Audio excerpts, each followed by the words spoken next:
a gente reconheceu, o Paul Ekman fala, a faísca antes da chama. Isso é muito bom. Então, a gente, o tempo todo, pessoal, todos os dias a gente está sendo atravessado por emoções. A gente precisa reconhecer cada vez mais que uma emoção está surgindo em nós. Por exemplo, eu estava sentado aqui observando meu corpo.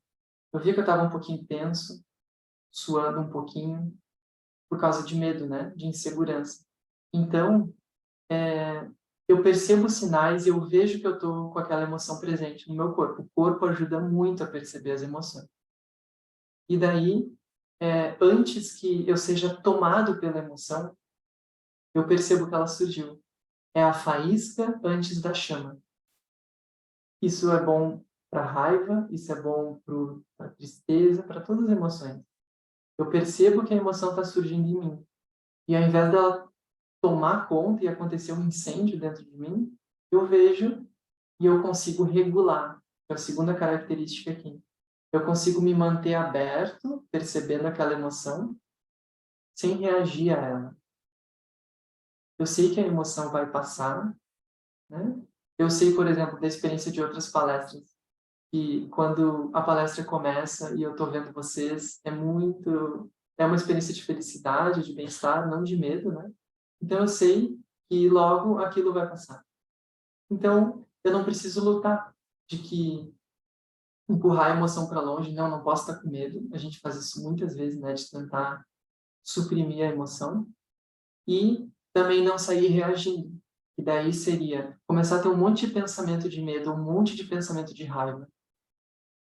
Alguém tem experiência de ficar com raiva e só pensar coisas raivosas?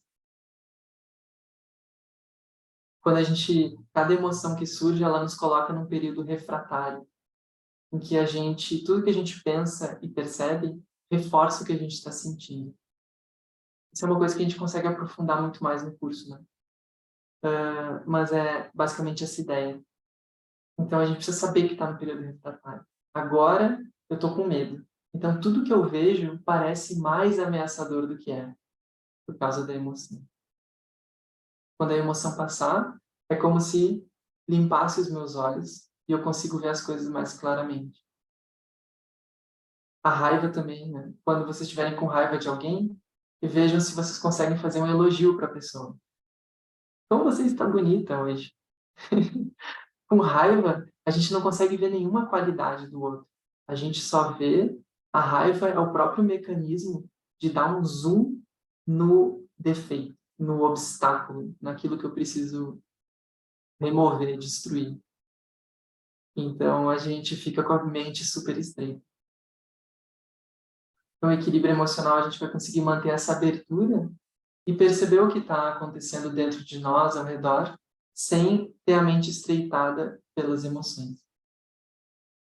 Tem um jeito bonito de dizer, é essa abertura para experienciar as ondas de emoção que nos atravessam.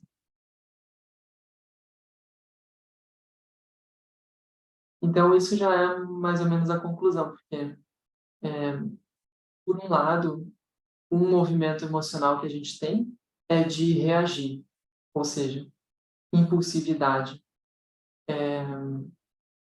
reatividade, resposta automática, resposta inconsciente, né? A gente é tomado pela emoção, não vê a faísca antes da chama, acontece um incêndio e fala e faz coisas no automático, movido por aquela emoção. E o outro extremo, o outro movimento emocional que a gente faz, a outra atitude emocional, acho que dá para chamar, é a gente não reage externamente, mas a gente reprime a emoção.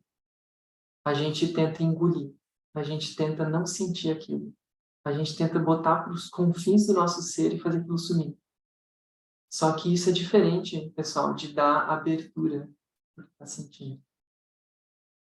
Uma coisa que acontece bastante é a gente querer sempre parecer bem, querer sempre estar com um sorriso para os outros. E a gente pode estar sofrendo muito internamente, aí a gente precisa suprimir a raiva, ou a tristeza, ou o medo que a gente está sentindo, e tentar botar um sorriso no rosto e não mostrar o que a gente está sentindo.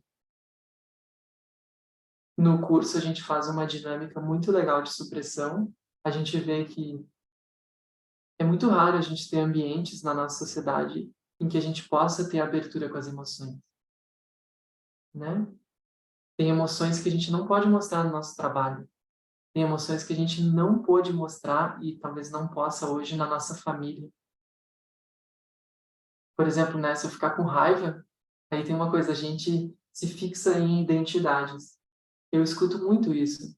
Por exemplo, psicólogos que fazem o curso, né, eles contam, eles ficam com raiva. Daí vem os familiares e dizem, mas você, psicólogo, praticante de yoga, meditante, budista, você sentir raiva, você não pode sentir raiva, não é assim? Aí a gente cria ambientes apertados em que a gente se fixa os outros em identidades que não pode certas emoções, se fixa em identidades que não pode certas emoções, e a gente vive num esforço muito grande suprimindo, apertando aquilo. Fica muito apertado dentro de nós. Tem estudos científicos que mostram que a supressão é a atividade emocional mais difícil de fazer. É a que mais nos drena energia. E esse experimento é legal. Eles botaram pessoas sentadas vendo um filme e o filme era de uma amputação. Daí eles disseram para algumas pessoas, apenas observe, apenas olhe o filme e deixa surgir o que surgir. Para outras disseram, você pode expressar realmente o que você estiver sentindo. E para um terceiro grupo, disseram, você não mostre a emoção que você estiver sentindo. E daí eles mediram batimento cardíaco, temperatura da pele, suor do corpo, algumas medidas físicas assim, resultado do experimento, o gráfico das pessoas, da pessoa que estava só olhando e da pessoa que estava expressando, né, andam próximos assim, e o gráfico da variação física da pessoa que está suprimindo lá em cima, assim, um mega esforço. Então é por isso que a gente pode chegar do trabalho ou de certos encontros, chegar drenado, assim, não consigo fazer mais nada, nem pensar nada. A gente fez muito esforço emocional de esconder. E não precisa ser assim. Realmente não precisa. E são os nossos ambientes de sofrimento, de ignorância. Quando a gente, claro, né, precisa aprender formas saudáveis de expressar o que está sentindo.